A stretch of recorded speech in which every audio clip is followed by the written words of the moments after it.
সব সময় আল্লাহর কাছে এই দোয়াটা যেন আমরা করি, আল্লাহ কিয়ামতের দিন তুমি আমার হিসাব নিও না, আল্লাহ তুমি আমার বিচার বসিও না, আল্লাহ তুমি দয়া করে আমারে মাফ করে দিও।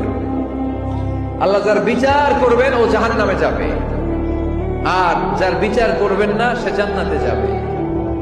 আল্লাহ যদি বিচার করে আর পাই টু পাই হিসাব নেয়, নামাজ পড়লি না কেন, রোজা রাখলি না কেন, মিথ্যা বললি কেন, খাদ্যে ভেজাল দিলি কেন, মাছে ফরমালিন দিলি কেন, যৌতুক খাইলি কেন, ঘুষ খাইলি কেন, উল্টাপাল্টা করলি কেন, জিনা করলি কেন, একটার পর একটা প্রশ্ন বানে যদি সেই ভয়ঙ্কর দিনে আল্লাহ আমাদেরকে জর্জরিত করে, আমাদের কোন উত্তর আছে?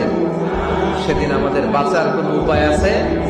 তাই আমরা সবাই আল্লাহর কাছে দোয়া করবো, আল্লাহ কোনো বিচার টিচার মানি না, কোনো বিচার করতে পারবো না, দয়া করবা। কথা কয় না? কি করবে? এবার আওয়াজ করে বলেন, বিচার চান না দয়া চান?